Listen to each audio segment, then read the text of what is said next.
Okay, for problem 3, on the next page, page 26, it says calculate the volume of each rectangular prism, include the units in your number sentence. And if I told you before, units are like centimeters, inches, meters. So all of those are considered units. So that's what I'm going to do right here. I'm going to multiply. And remember, I told you to multiply length times width times height. It doesn't matter if you go in that order, it's just easier to remember. So I'm going to multiply 4 inches times 3 inches times 4 inches again. Okay? And when I multiply those numbers together, because 4 times 3 is equal to 12, if it helps you to write it out, you can write it out, but you don't have to. 4 times 3 is 12, and then I'm multiplying times 4. 12 times 4 is equal to 48 inches cubed. So this is what you need to have this, not so much, okay? It's just so you guys can see how I'm multiplying and getting this number right here. Now the next one, I'm doing the same thing. I'm multiplying my length, 3 meters, times 2 meters, times 6 meters is going to give me what? So when I multiply 3 times 2, I get 6, and then 6 times 6, I get 36 meters cubed. Okay? Now, problem 4. It says Tyrone is constructing a box in the shape of a rectangular prism to store his baseball cards. It has a length of 10 centimeters, a width of 7 centimeters, and a height of 8 centimeters. What is the volume of the box? So they're asking you to find the volume, which is what we've been doing here, but in a word problem. So I'm picturing in my head Tyrone, who is constructing a box. So he's creating. Constructing means to make or to build a box, and it is a rectangular box. It tells me right here, rectangular prism, and he's doing that so he can store his baseball cards. So now I can draw out the rectangular prism if I really want to, or I can choose to multiply the numbers that are given. But I'm going to draw it so that you guys can kind of see what you're supposed to be picturing. I know that the width is supposed to be about 7 centimeters. The length is 10 centimeters, so the rectangular prism is going to kind of look like this. Not going to be perfect. This is going to be the width. Oops. So that's what I kind of have. So I'm going to label it. Right here, it says here the length is 10 centimeters. And then it says the width is 7 centimeters. And the height is 8 centimeters. My drawing is not as good as the pictures they have, but that's kind of what you have. Now that I have that, I'm going to multiply all of it together. I know that volume is equal to length times height times width.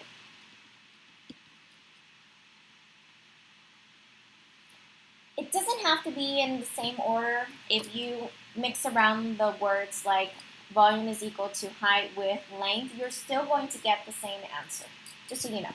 So the length is going to be 10 centimeters, and I'm multiplying times my height, which is 8 centimeters, and then I'm multiplying times my width, which is 7 centimeters. I know that 10 times 8 is equal to 80 centimeters, and I'm bringing down this 7 right here. So 80 times 7, I know that 8 times 7 is equal to 56, and then I'm going to add my 0 at the end, which gives me 560 centimeters cubed as my final answer. And I'll move this up, and we are on problem 5. Oh, let me make sure I highlight that so you guys can see that's the final answer. So problem 5 says, Aaron says more information is needed to find the volume of the prisms. Explain why Aaron is mistaken and calculate the volume of the prisms. So he says right here that we don't know the volume of the prisms because all we have is the area and the width. And then over here we have the area and also the height. So what can he do in order to solve for these problems? That's what they're asking you to do. So on this area right here, it says area is equal to 60 centimeters squared. And I know that area gives me the height and base of something, okay? So the formula for area is equal to height times base. So for an example, it would give me something like the height of this rectangle, which might be like 5, and then the base is the length of something, right? So this might also be 5, or actually let's be more accurate and say like 2. So it gives me the height and base. So volume also gives me height, right? And it also gives me length and width. So with area, I should be able to solve for this.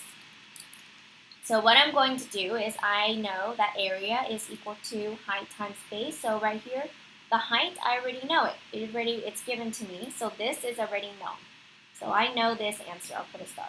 And I also know the base, because that's what area gives. So all I need to do is multiply 60 centimeters cubed times 5 centimeters in order to get the volume.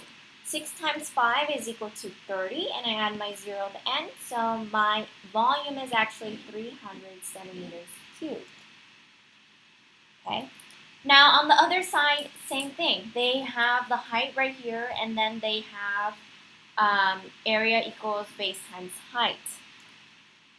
So to solve for the volume, I'm going to multiply 20 inches square times 12 inches square.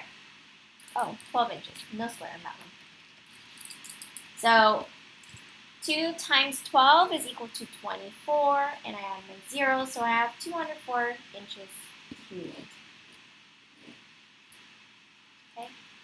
Now I'm going to write my explanation. I'm going to write it right here. So Aaron can multiply